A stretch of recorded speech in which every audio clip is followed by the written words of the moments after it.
St. Paul, the Fan.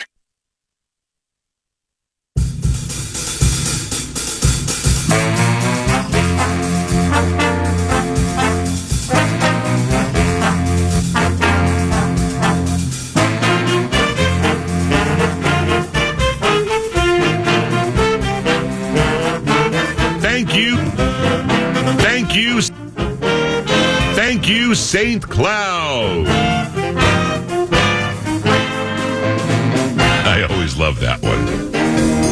Fire away.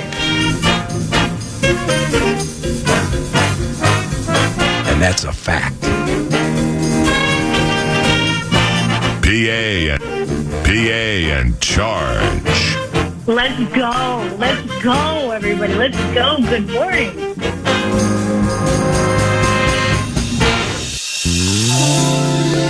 Cousins under center, puts Addison in motion to the left, play action. Kirk boots out to the left, pass is caught. Hawkinson shakes the tackle, touchdown! Cousins out of the shotgun, steps up. He shoots one deep center of the field, and it's caught. Jordan Addison, 15-10, touchdown! Cousins, first and goal, goes right, caught Hawkinson, touchdown Minnesota. T.J. Hawkinson with his second touchdown this game. Second down, Eagles blitz. Kirk hit, strip sack, picked up by the Eagles, and inside the 10-yard line goes a defender. We now have fumbled the ball 4 times, and that is Fletcher Cox with a fumble recovery. Play around with a bad football team, bad things happen. Amen, brother!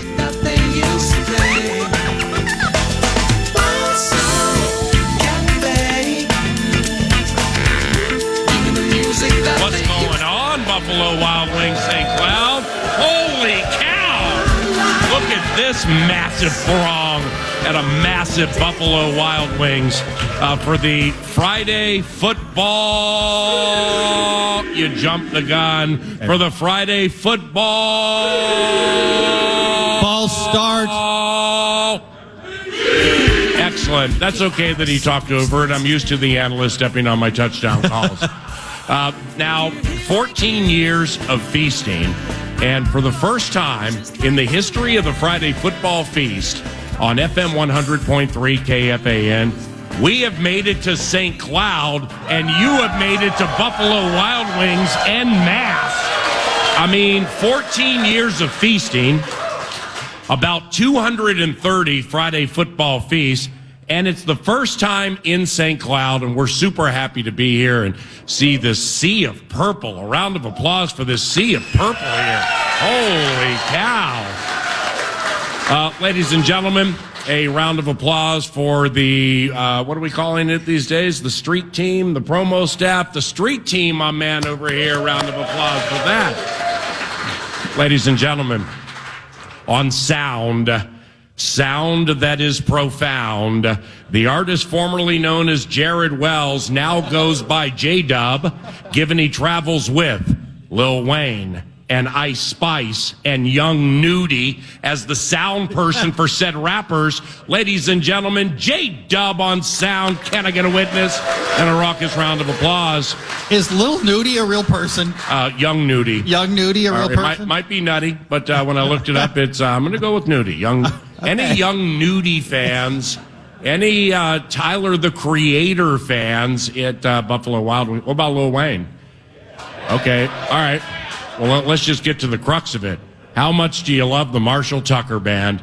How much you love the Charlie Daniels Band? Hey, devil went down to Georgia, ya say. The co-host of the Friday Football Feast, ladies and gentlemen, my dear friend, Paul Charchian.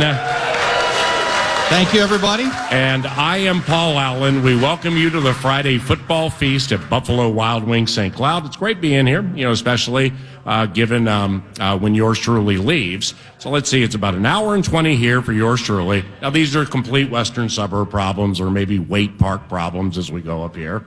I'm probably the worst example I've ever made. But nevertheless, so I got an hour and 20 here, about an hour 20, hour 45 to Twin Cities Orthopedics Performance Center. Sit down with the head coach, give him all of your suggestions for the pregame show on the Vikings KFAN Vikings Radio Network.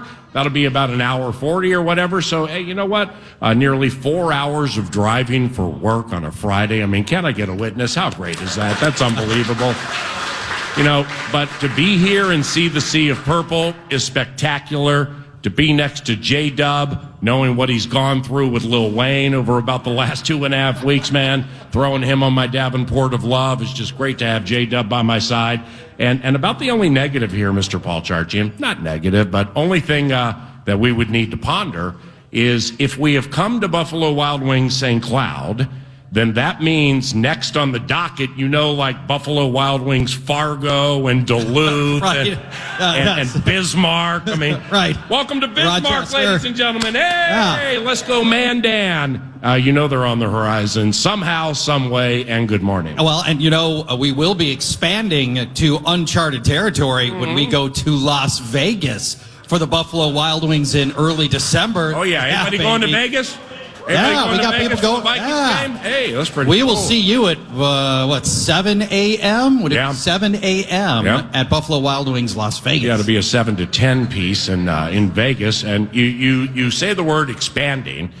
When I depart here and head to Twin Cities Orthopedics Performance Center, the amount of wings that I'm going to eat on my drive is going to cause me to become the expanding man.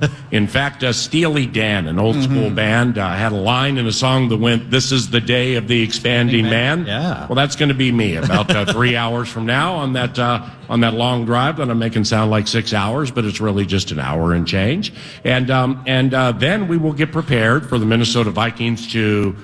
Well, let's see where your fandom rests at this moment.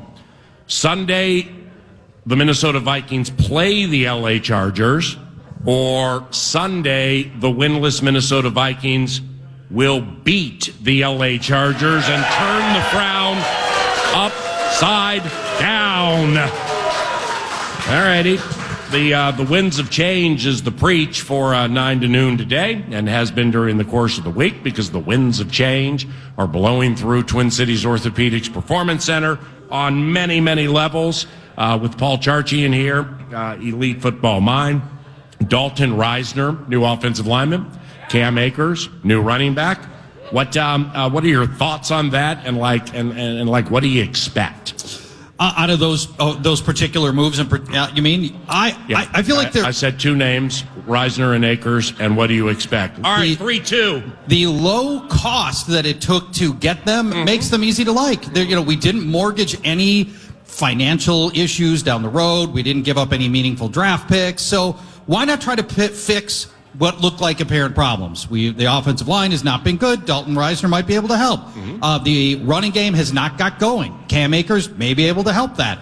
The fact that Kevin O'Connell's got a prior relationship with Cam Akers certainly helps, doesn't it? He knows the person who is Cam Akers because obviously things have gotten diseased with him and the Rams when he's been kicked off the team twice in 2 years. Yeah, see, that's weird.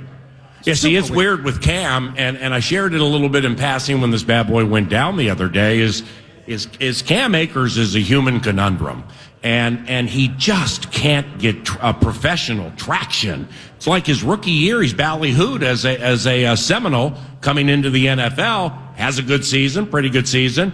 In his playoff game, his rookie year, he goes for 131 yards and a touchdown against Seattle. Here comes Cam. Look what we got. Damn. Well, then I think it was an Achilles. Then he got himself hurt, and he missed a majority of the season.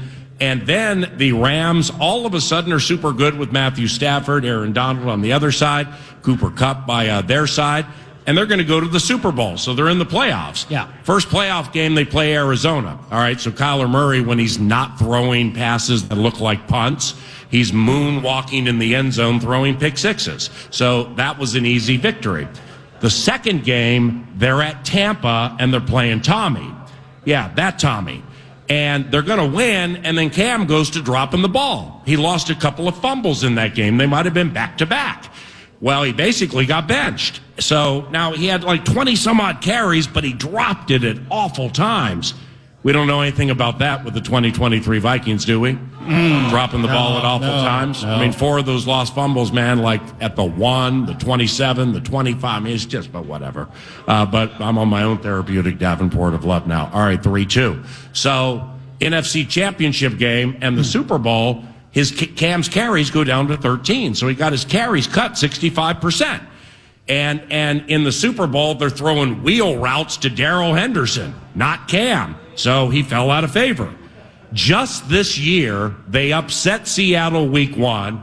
Cam carried it 1,000,000 times and got traded a week and a half later.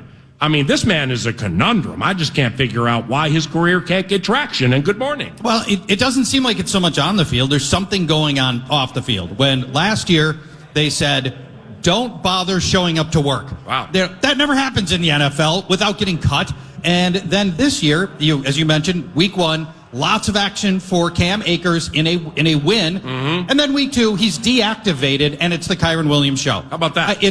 There's got to be something about his relationship with the team or the coaches that has gone very ugly. Right. There's not a lot of wiggle room for somebody who wants to exercise their independence in the NFL. They want things done their way. If you're not doing it that way, usually you get cut, or if teams feel like there's an asset that can be had, they will trade you, which is what happened here. And that's why I'm optimistic that Kevin O'Connell knows this kid, knows a little bit about what's in his heart, and feels like he's a salvageable entity, that he's not going to bring difficulty into this locker room, and that he'll have a better outcome here. And given the trouble the Vikings have had with Alexander Mattison getting any kind of real running game going, why not? I mean, I don't know what this says about Ty Chandler. You know how I feel about Ty Chandler. I would love to see that kid get more opportunity. This waters down the running back room, and now we'll find out if this is going to be more of a two-headed rushing attack, a committee attack. Maybe all 3 are going to be factoring in as this team tries to find an answer to get a running game going. Vikings running the ball 22% of their plays, the lowest in the NFL. I think young Cameron has learned during the course of his career, some players have guidelines and some have rules. And he fell under the rules category, and for whatever the reason, they didn't want him anymore. So we'll take him. Just like you're about ready to take these shirts we're going to throw into the crowd. But you got to make a little noise right now. You got to make a little noise for everybody listening at FM 100.3 KFAN. Your home for the vast and ever-expanding Friday Football Feast Radio Network. And here, CHA, a DABB, and an O with a double T. We love St. Cloud, all right? Even at 0-2, we love being here with this beautiful sea of purple. Go Paige Yeager. Go Grumpy Parrish. Go Bob Motzko. Go Mikey Pudlick. And we're going to go to break. And when we return, we're going to chat some more Vikings football courtesy of TimberTech and TimberTech.com. What's on deck 9 to noon includes one of our very favorites, a writer named Alec Lewis. He covers the team for The Athletic. He's going to be here at 10 o'clock. And one of the great tacklers in the history of Minnesota Vikings football, Chad Greenway at 11 o'clock. Chad Greenway, at 11 o'clock. Paul Charch and Paul Allen, J-Dub. He's got some PTSD right now from that last week with Lil Wayne, so don't add him. This is the Friday Football Feast at Buffalo Wild Wings St. Cloud. Thank you very much for coming out. Thank you very much for listening to KFAN. Whenever you do, we appreciate it. On the Fan.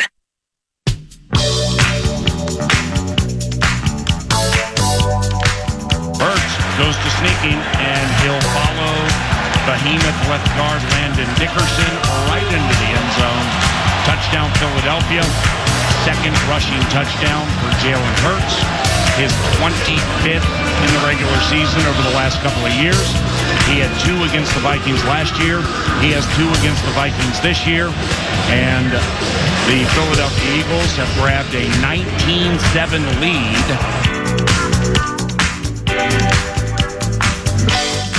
Thank you, St. Cloud. 1, 2, 3. Hey, some sexy saxophone up here in St. Cloud. It's 9:20. at FM 100.3 KFAN. It's the Friday football. There they go. It's the Friday football. What up? Here comes the marathon segment, courtesy of FVP batteries. When you need a best FVP, another great product from Factory Motor Parts, FVPparts.com. What triggered you to construct 10 deals or 10 moves made by General Manager Kwesi Adolfo-Mensah? What triggered you to construct 10 positive scenarios like that? Well, you may be shocked to learn that social media can be a little bit reactive, a little bit negative. And there was just so much Kwesi disdain running through Twitter that has it been a perfect run? Of course not. And we all have issues with a lot of the different things that Kwesi has done. But people are acting like it's been a grade F failure for Kwesi. And I'm like, well, come on. Okay. Well, I mean, Kwesi, the general manager, I mean, yeah, we can handpick details positively and negatively, honestly, with anything, specifically things about which you're passionate. But, I mean, we did win 13 games last year, right? We did. Okay, now I'm not saying that he absolutely was a 10 out of 10 and had everything to do with that, but he's part of the covenant. So then in the second year, he did draft Jordan Addison, right? He did. Okay, cool. Anyway, continue. Well, yeah. So I thought to myself, all right, well, let's if I'm going to make a case that it hasn't been all bad, let's start quantifying it. Mm-hmm. Let me go through, look at the roster, look at key decisions that Kwesi has made, and let's find wins, because people act like there are no wins. Yeah. That it's been, that it is, I think, been worse than it has been. Mm-hmm. And I think there are 10 verifiable wins that Kwesi has made. Yeah, I mean, each to their own. Obviously, with when they want to become praiseworthy or when they want to rip, that's cool. I mean, I've said it for many years, and I take heed in it that when you're new, whether a rookie in the National Football League, a new general manager, a new coach, I don't really start hammering or effusively praising until we get about 25 under our belts. So therefore we're not there, or 2 seasons really in the case of coaches or general managers. So that's why I guess I never really think about, hey, man, Kwesi is doing an unbelievably good job, or Kwesi, wow, what a terrible job, he and his staff. I just don't go down that road at this stage. Now, Justin Fields, all right, so like that was the case in point example within the last year and change. Well, Fields just passed 25 games, and he's 5-22, and he's terrible. Okay, so after 25 games, for me personally, that's how I start talking. This guy's unbelievably good. He's now shown it over 25 games, more than a handful. Or on the other side, like Justin Fields, looks terrible through 27 games. So anyway, go ahead. So here are I believe 10 wins that I believe are pretty safe to say right now based on what we know. Yeah. Number 1, I like this week's moves. We touched on this last segment. Yeah. Reisner and the Cam Akers, because they addressed significant problems the team had, and they cost almost nothing. Reisner he got some money. He didn't get guaranteed. It's not guaranteed to the end of the year. If it doesn't work out, they can cut him anytime. Okay. And he may be a sizable upgrade for this team at guard. The guard play has not been good. Okay. And then the Cam Akers deal. That's we're adding depth with a player who knows what he's doing and knows the Kevin O'Connell offense, so doesn't have to learn a totally new way to play. He'll be able to walk in and pick up this offense fairly quickly. Cam Akers could be active this week. Who knows? Yeah. That's number 1. Number 2 of 10 Kwesi wins. Yep. Got out on Dalvin Cook at the right time.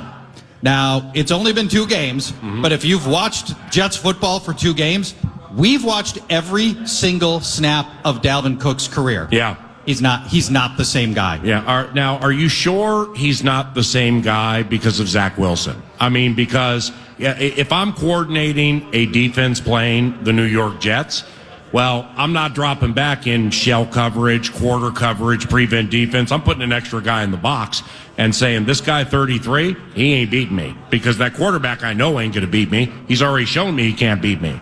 So are we sure that getting out on Dalvin at the right time is the correct answer? because the Zach Wilson facet is part of the equation, right? Yeah, it's not just a box score. I'm not just saying, look at the box scores and he's not effective. I'm saying, look at Dalvin Cook run, and you can see somebody who stylistically doesn't have what Dalvin Cook had when he was dominating with the Vikings. Weird. And it is, he looks like a different player, and they made the right call. Okay. Second one, or there's 3. Item number 3 of 10 Kwesi wins. Number 3. Oh, I like that. Got out on Adam Thielen at the right time, and this one hurts. We love Adam has Thielen. a touchdown already.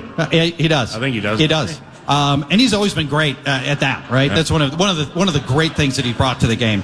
And we love Adam Thielen. He's one of us. The whole story, the great run. You know, probably one of the 5, 6, 7 best receivers to ever play for this team. Cool. We're halfway to Detroit Lakes being in St. Cloud, so Exactly. I remember the Thielen family's going to come down here and kick ass. Yeah, they might. And we're only 2 games in, but that passing attack looks bad. We're not seeing separation. The whole thing there looks diseased. And opening him up, and this isn't Adam's fault at all, but releasing Adam opened up the opportunity to bring in Jordan Addison, who looks like a hit. Right. And that brings us to So with Adam, yes, because Carolina, what they play, New Orleans on Monday night. I didn't watch much of it. And I know. Be glad, by the way. You'll watch more league-wide stuff than me. So, like Adam, does he look like when he runs those routes? You know, Adam, whether he's as fast as he used to be or not. And clearly he's nearing the end of his career. He's Vikings immortality. Yes. But the routes he would run super hard, like he's just like it's violent, it's hard. And top of the route, he makes a hard, violent cut. Is it still that? It doesn't look like that now. He's nursing an ankle, so I'll throw that out there, and that does affect your ability to cut and get separation. The separation's not there right now. Yep. So we are going through 10 perceived wins for Vikings general manager Kwesi Adolfo-Mensah and his staff, which inherently would therefore be the umbrella for the team, put together by Paul Charch.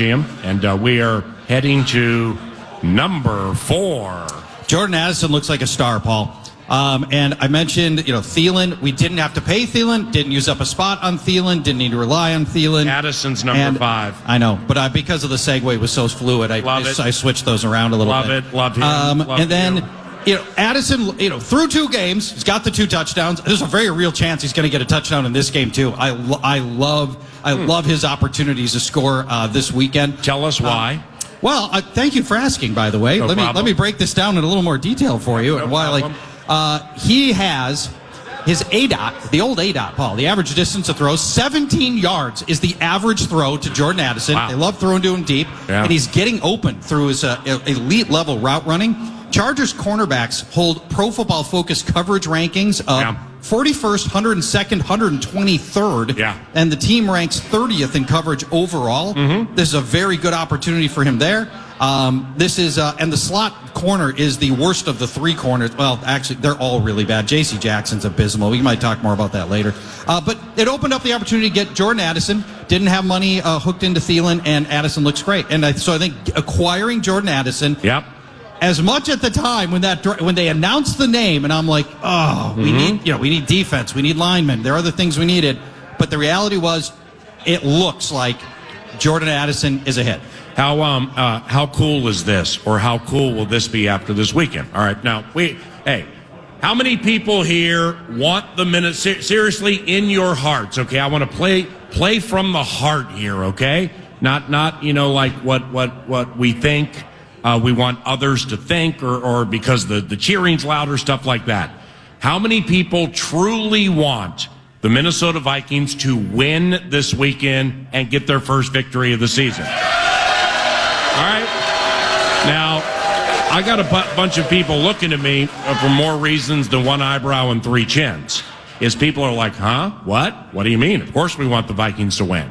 Okay, that's beautiful, love covenant. But there are a lot of people who are rooting for the Minnesota Vikings to lose game after game after game after game so they can have a draft spot and get a quarterback that we think may be okay in the National Football League, even though we already have one who hits it 70%, gets down the field, and stuff like that. So how many people don't care if the Vikings win so they can get a better draft pick? And be honest,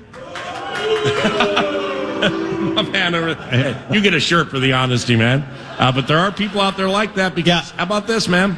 I mean, how about this? Like, say we lose this weekend and we're 0-3. But it wouldn't be surprising for Jefferson to have 5 catches, 140 yards, and a TD, right? Yeah. In fact, that's almost my expectation. Okay. It wouldn't be surprising for Jordan Addison to have 4 catches, 70 yards, and a TD, right? Correct. All right. Wouldn't it be pretty cool to be 0-3 and have like a National Football League MVP candidate in Justin Jefferson and an Offensive Rookie of the Year candidate in Jordan Addison? Well, that team's 0-3. I mean, it's just so crazy how things have developed this year, man. But I really, really love Jordan. And so far, I think you're nailing it with this thing. Now we're at the midway point, which means number 5. The acquisition of T.J. Hawkinson, Paul, he leads all tight ends in receiving yards. Wow. The Vikings were able to not just get him, and yet they had to pay a second-round pick, which maybe could have been Sam Laporta or somebody else. But here's what we got. We got a guy who walked into this team and paid immediate, massive dividends and fit this scheme perfectly. You're right. You didn't have to wait 3 years to groom a young tight end. You got somebody who hit the ground running, and then Kwesi re-upped him now he's on the team for, including this year, another 5 years. Yeah, and you're right about Sam Laporta, man. I mean, from Sam Laporta's first game to his second game, in that tight ends draft, which is supposed to be one of the best in the history of the NFL, I mean, Laporta looks like he's going to come together and be nice. But see, TJ's already nice. And like TJ, I mean, I've said this more privately than publicly, but, just playing from the heart. I just asked you to. I will too. When TJ Hawkinson was with the Detroit Lions, with all due respect, there ain't one Vikings game that I came into against the Lions where I was worried Hawkinson was going to wreck the game. Okay? Not one. He's good. He was good. He was fast. You have to account for him. I'd listen to what Zimmer or coaches would say and stuff. But it's not like you were coming into a game being like, if you don't handle Cooper Kupp right, the game is over. Mm-hmm. If you don't handle Derrick Henry right when he was atop his game, the game is over. Well, so then Hawkinson's here. His 2 games against the Giants were fantastic. And the statistical equity out of those games have conflated some of the ancillary statistics and requisite needs for the Minnesota Vikings from that position. But the A topic with TJ, now that I'm getting close to having seen enough, is what it does for Jefferson. Mm-hmm. And I mean, so TJ can catch it, TJ can run. I like TJ Hawkinson on this team a ton. But if you single TJ with the wrong guy, he's going to get by you. You got to double him. Well, that opens things for JJ. So then you double and triple JJ, and there goes Hawkinson. And then you pay attention to both, and there goes Addison. And then you pay attention to 2 others, and there goes KJ in the end zone. So, round of applause for that TJ Hawkinson move, man. I was lukewarm on it initially, but I've now seen enough to recognize its importance. Very good one, number 6. I think it was fair to be skeptical going in, but we didn't know that Kevin O'Connell was going to be so masterful in scheming open TJ Hawkinson, and the impact really can't be underestimated. Number 6. Kwesi wins on identifying Ivan Pace, and he not only identified Ivan Pace as an undrafted rookie, he had to convince the Wilfs to make him the highest paid undrafted rookie, because that's an open market, right? So he had to go out there. No undrafted rookie made any more money than Ivan Pace did, and that's not an easy call to call up ownership and say, I know we could have drafted him in the 7th round and paid him nothing, but I want instead to pay this kid because I think he could be special. And through 2 games, Ivan Pace might have been the best defender on this team. So that is an absolute win for Kwesi. Now, you see, the Ivan Pace Jr. move, and Charch is right. I mean, when I first saw Ivan Pace at rookie camp, I was like, okay. Then he came back for minicamp, and after organized team activities, holy cow, he was a different guy. Because, it just clicks overnight sometimes for the truly gifted. And Ivan is gifted. So Ivan fit in beautifully. It's like that old Zeppelin song, Good Times, Bad Times. All right, well, we got some good times there, but the guy who's being usurped was a relatively high draft pick by the general manager about whom we're chatting, Brian Asamoah, who played 14 snaps against the Eagles. Ivan Pace Jr. played 61. So, I mean, that train's heading the right way in a hurry, which leads us to this.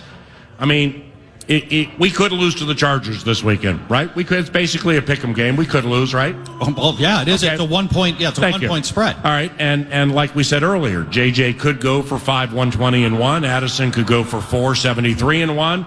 And Ivan Pace had half a sack last game, and this train is rolling with more alacrity game by game by game. So for him to jump up in this home game and be really good wouldn't be super surprising. Say he has 2.5 sacks. Yeah. Well, that would give him 3 on the season. But we still could lose the game, which means from 0-3, we would have a legitimate MVP candidate in Justin Jefferson, a legitimate Offensive Rookie of the Year candidate in Jordan Addison with 3 TDs, and a legitimate Defensive Rookie of the Year candidate, Jordan Addison, with 3 sacks. But we lost the game. I mean, it's the conundrum of all conundrums, ever true conundrum, number 7. Kwesi Adofo-Mensah had the stones to just clean out the Vikings cornerback room altogether. They looked at that group and just said, okay, we're going to roll the dice on bringing back nobody, and we're just going to start over at the entire position. Even though, Patrick Peterson had played reasonably well, you could have kept some guys, but he ultimately did what appears to be the right thing. Right now, Patrick Peterson with Pittsburgh is Pro Football Focus's cornerback 59. Wow. Chandon Sullivan, who they let go, is sitting at cornerback 100 in their rankings. And Cam Dantzler's on his 4th team and currently on the Saints practice squad. Dantzler's on the Saints. He's not on the Bills anymore? No, I know. It's hard to keep track, right? Wait a second. So he got kicked out of the Covenant.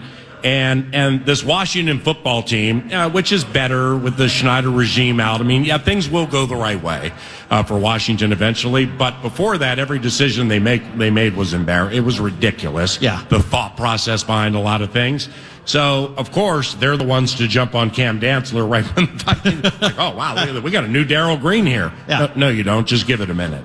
So then he's gone. He goes to Buffalo. Cam Dantzler's most noteworthy moment as a member of the Buffalo Bills was when Stephon Diggs made his training camp debut after being Steph and not showing up for stuff. And, of course, with all the cameras there and all the fans there and everything, who walked out right next to Stephon Diggs? Cam Dantzler. Big opportunity to be on camera. Yeah. Well, that worked well. He got cut. So now he's with the New Orleans Saints practice squad. Saints practice squad. Okay. Yeah. So where's Chandon Sullivan? He is also Raiders? in Pittsburgh. Is he in oddly Pittsburgh? enough. Yes. Okay. You would think Patrick Peterson would have tipped off the Pittsburgh front office. Stop, man. No. Hey, stones to clean out or eyeballing people. We'll get it. Well, see you, bud. Thanks for coming out. We will get more into this when Alec Lewis with The Athletic joins us. But Kwesi Adofo-Mensah and this personnel regime, they make it very easy for outsiders like us to analyze W's and L's. And I'll explain why a little later. But when it comes to feelings and when it comes to the emotional wherewithal, it's like, yeah, Alex, Ty, Mr. McBride. Yeah, that's Cam Akers. And this ain't like Kareem Hunt, who we're gonna float around this facility to show everybody that we're not afraid to bring new people in, even though I fully believe they had Kareem Hunt here to like motivate people and be like, we're not afraid to bring somebody else in. Well, this time they did, and they signed the guy. So when it comes to the feelings, I mean, that really personifies the steely nature of this business. Alex, yes, you heard all this. You did all this. You were the first back here. Ty, you stole the show in the preseason. We don't care. This ain't working. There's a new guy here, and his name's Cam Akers. So that's another facet of the Adofo-Mensah regime. Number 8. 8 of 10 Kwesi wins. Punter Ryan Wright's really good, Paul. It's another undrafted win, and right now is the 3rd longest punt average, both gross and net. Wow. And the kid can boom it. And for years, the Vikings punting situation, and Chris Kluwe lamented this all the time, I can punt it 10 yards farther. They won't let me, he would always say. Yeah. Because the idea was you don't want to outkick your coverage and whatever. I love flipping the field, right? Give me those extra 10 yards. I'll take my chances. I want to put other teams in bad field position situations. Yep. Ryan Wright does that. He's very good on keeping the ball in bounds or shading it out of bounds inside the 20. Dude's a good NFL punter, identified by Kwesi. Number 9. Maybe this is the best of the 10 Kwesi wins. He hired the right head coach, Paul. Which head coach is that? Kevin O'Connell. Can I get a witness? Yes. I really enjoy working with Kevin O'Connell. I'll explain why more later, next week or never. It's just from Tice through Childress through Leslie through Mike Zimmer, and I've just seen and been next to a lot at this stage of my career. So when coaches, let's put the players to the side. When teams win games the way they did last year, and they won a lot of games, but then we would get aortas smashed whenever we would lose. And then this year, they lose the first 2, and it's really, really difficult to handle the losses because they involve the fumbles and stuff like that, which are the A topic for the season. It's how do you handle success? Kevin handles it with humility. How do you handle despair? And how do you handle defeat? Kevin handles it with poise. He's the same guy all the time. And not only as a Vikings fan, but somebody who works with him on a weekly basis, I think we all should just generally respect and appreciate that, because not everybody's like that, man. And that's an A+ quality of Kevin O'Connell. His temperament, I think he has the right temperament to be a long-term head coach in this league. Yeah. And then the ability. Kevin O'Connell was brought in to maximize the offensive weapons that were on the Minnesota Vikings, and he's absolutely done that. Yeah. Kirk Cousins never played better. Justin Jefferson, best player in the league. TJ Hawkinson, already a good player, now an elite player at his position. He has taken very good players and made them great, and that's what he was brought here to do. Now, we don't have, the defensive side is still a work in process, and we'll talk more about that in a second. Yeah. But this hiring, I think, was the best single decision Kwesi has made. And number 10. Don't know yet, and it's still very, very early, but I like the hire of Brian Flores. And I know our team just got run through, but for all of us that experience the Ed Donatel passive, non-blitzing, vanilla defense, man, is it nice to see an active defense pre-snap, hiding what they're trying to do. Guys moving around. I love the blitzing. I love the three-man rush, 8 men dropping back. There's such a more sophisticated defense. Is it 100% working? No, not yet. But I still love how different this is, and I feel like this defense has a chance on every play to do something big and make a big play. And so right now, I'm putting Brian Flores in the win column for Kwesi until we have reason to think it isn't. For constructing the 10 pieces of positivity, can I get a witness and a raucous round of applause for the co-host, Paul Charchian? At Paul Charchian via Twitter if you'd like to add him, Guillotine League or guillotineleagues.com for the fantasy pleasure in you. When we return to Buffalo Wild Wings St. Cloud, we're going to head back to... We're going to head back to the studio for the producer, Mad Producer, to guide us through Vikes Bites on FM 100.3 KFAN. KFAN, the Fan.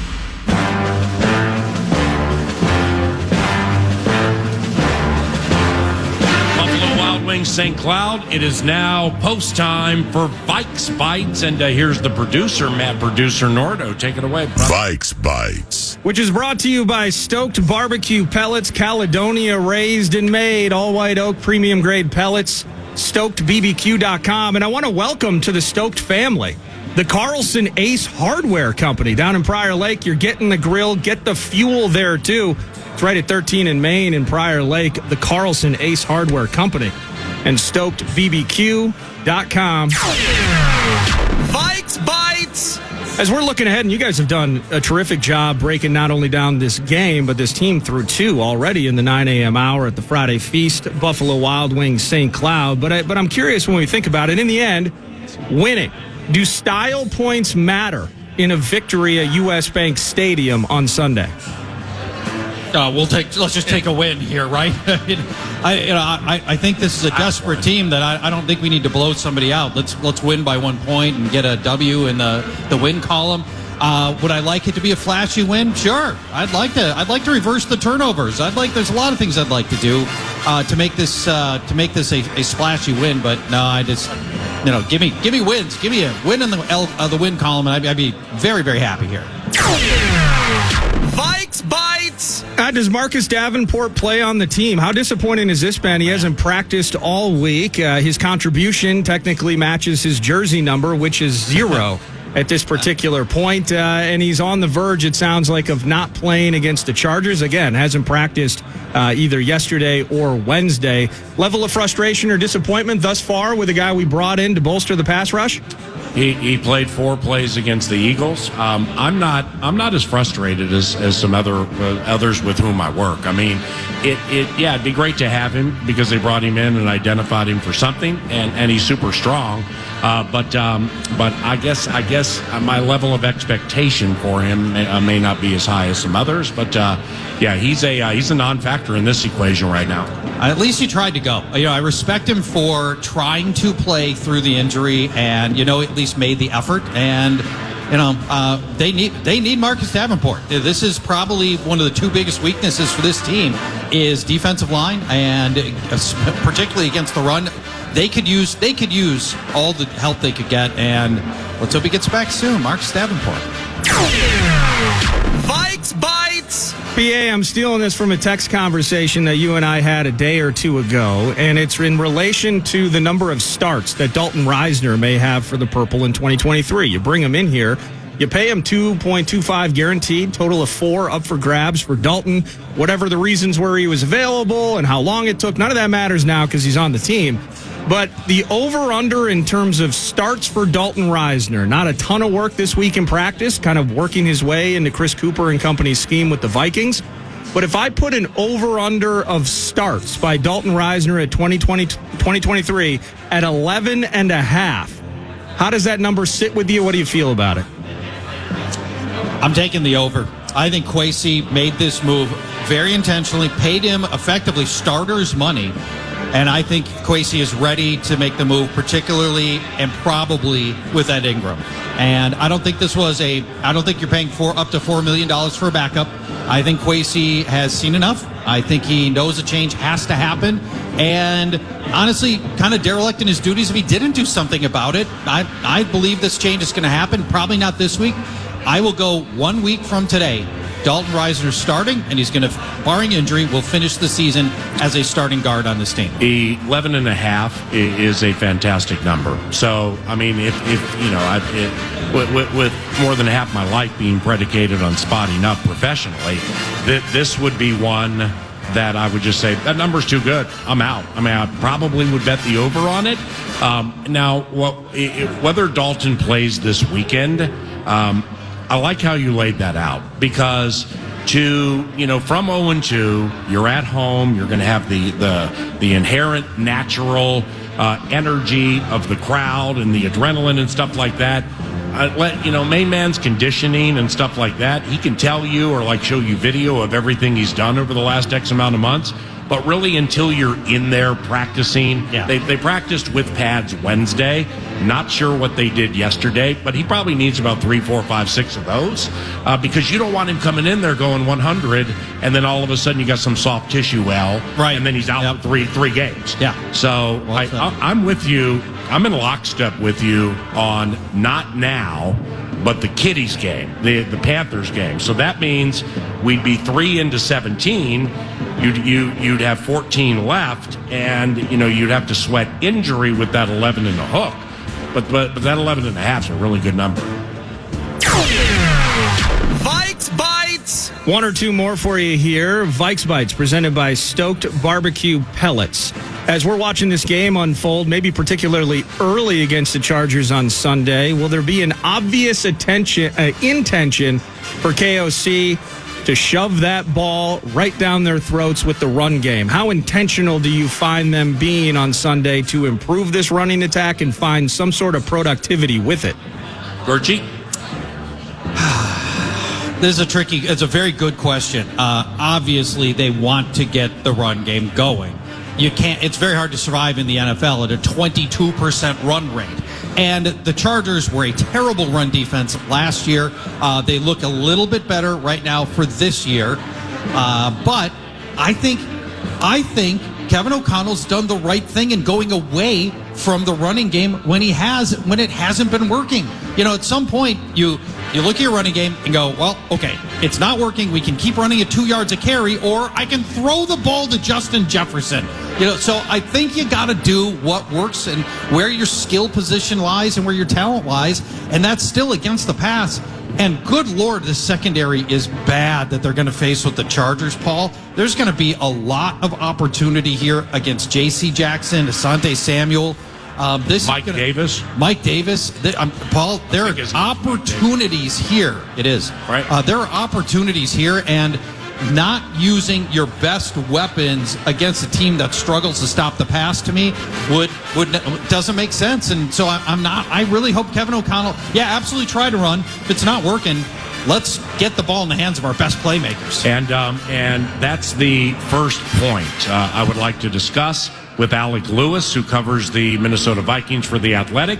He has made the trek to the Granite City, and we are going to have an elongated conversation with the Scribe when we return to Buffalo Wild Wings St. Cloud. Hey, everybody having a good time today? Getting ready for the weekend with this Radio Pep Fest on KFAN.